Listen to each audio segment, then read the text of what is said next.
Okay, so while the dog plays in the yard, we're gonna go over tropes.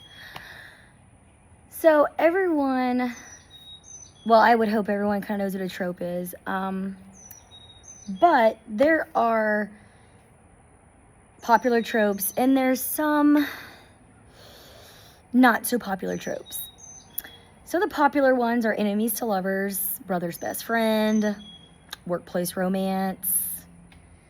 Oh gosh. Friends to lovers, fake marriage, fake dating. Those are pretty popular. The age gap trope can be a little controversial. And the reason is because some people view the age gap as odd. This usually happens when the female is much younger than the male. Yeah. Some people have a problem with that, where they're like, what? Oh my gosh, no. I personally don't care much for that trope, unless the female is like in her 30s and the guy's older, because, well, the human brain's actually not fully developed until 25, so anything under that's like a little, so yeah, anything where the female, like, character's like under 25 and it's an age gap is, yeah, I don't touch it. I don't even write it, to be honest. I do not write age gaps. Age gap trope. I don't write that. It's not like I haven't thought about it. It's just I haven't had a story where it lined up with the characters I had in mind. I think the largest age gap I ever wrote was maybe like 6-7 years, maybe 5. Now you're probably wondering, okay, well, what constitutes as an age gap trope? Generally, that is when there is at least a 10-year age gap between the characters. Another one that also that kind of falls into the whole age gap, it's like an obvious one, is the dad's best friend. I find it hilarious sometimes when I read this trope. I've only read it a few times because, let's be real, a 50-something, 60-something-year-old man is not going to look like a 30-year-old man. You know what I'm saying? So in our heads, we want to think that, right? We want to think like, oh yeah, he's going to look like George Clooney, but not aged or anything. Oh yeah, that's not reality.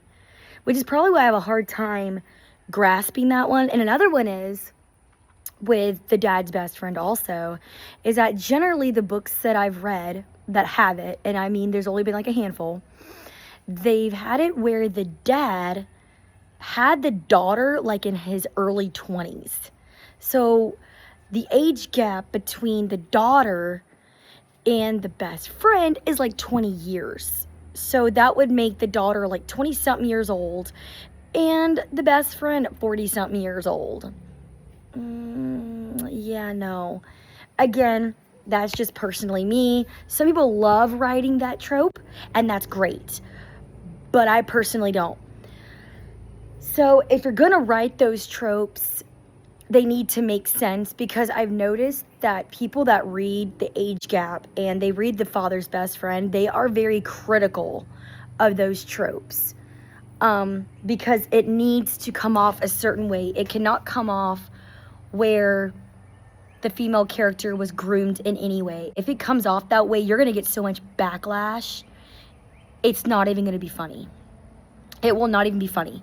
So if you're gonna write those tropes, the age gap, she does not need to be that young, because if you get to a certain age and it looks like she's being groomed, you're gonna get some hate, like a lot of it.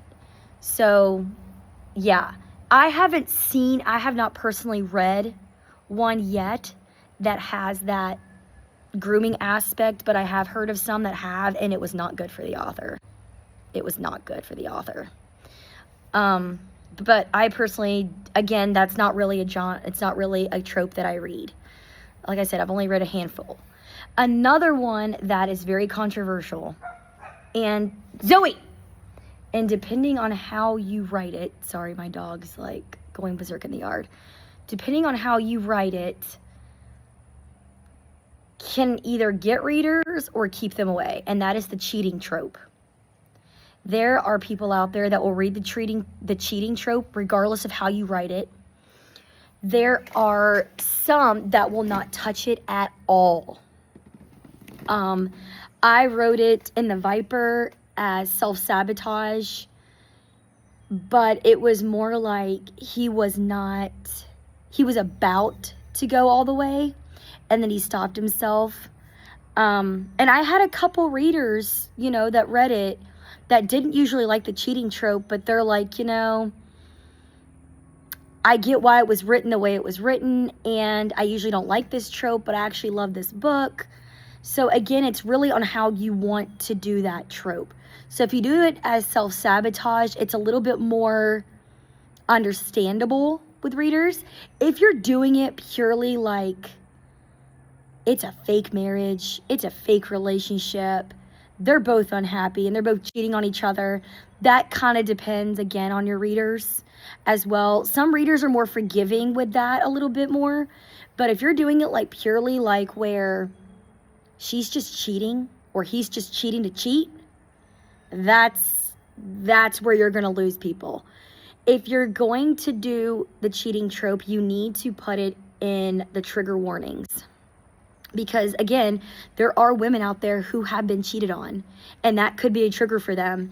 And if it's not disclosed to them, they could just give you 1 stars up and down the coast with that book because it triggered them. Some people don't think the cheating trope should be a trigger warning, and I definitely think it should be. Because again, not everybody wants to read that trope, and it can be very triggering to people. So when I did mine in the Viper, I put cheating, and then I put self-sabotaged, but no sex, because I wanted the readers to know, like, okay, he cheated, he made out, he did all those things, but he didn't go all the way. Okay, and it was because of this. He was self-sabotaging. Okay, so it was a psychological thing. It wasn't because he found this girl and was like, I'm bored, or I'm so unhappy with my girlfriend that I can't break up with her. It wasn't like that. So for that, my readers were very forgiving. And I had some, again, that did not even read that trope. They didn't even like the trope, but they read it and they're like, okay, I get it. I understand it. It makes sense.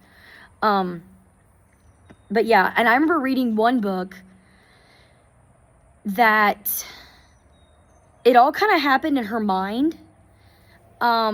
It was by Lauren Beale. I think that was her name, Lauren Beale. It was called Her Fantasy. Yeah, Her Fantasy, I think it was what it's called. And when I was reading it, I was very uneasy because I'm like, oh my God, she's like cheating on her husband, like seriously.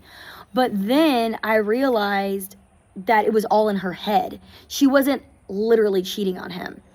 And that kind of made me feel a little bit better about the book.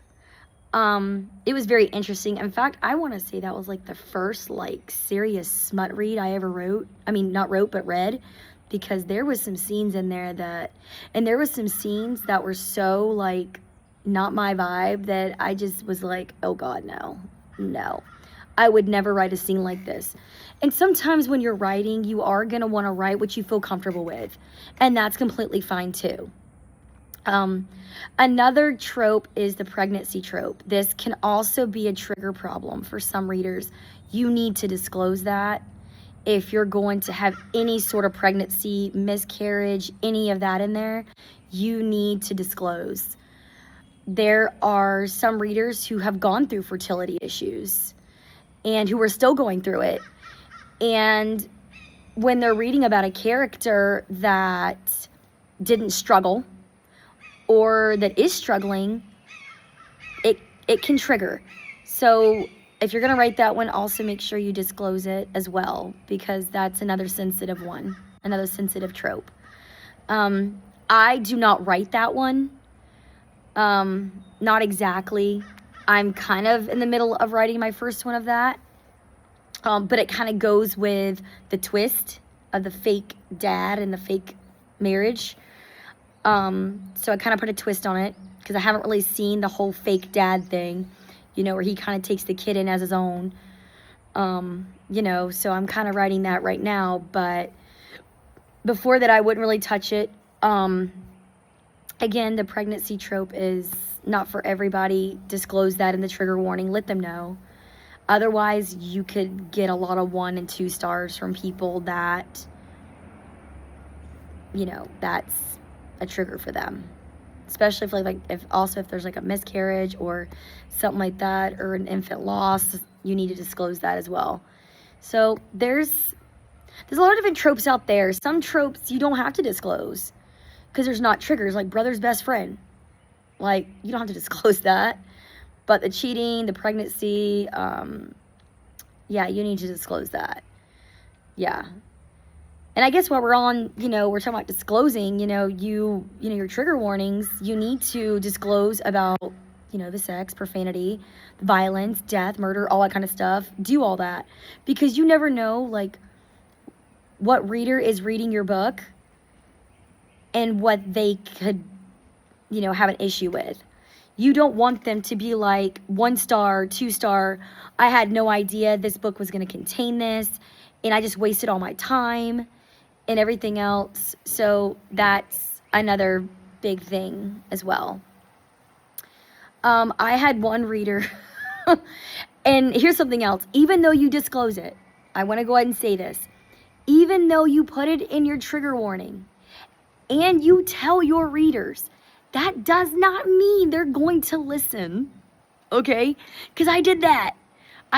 And then one of the readers that I had was like, oh my God, there was so much profanity. And I'm like, and that's why you read trigger warnings.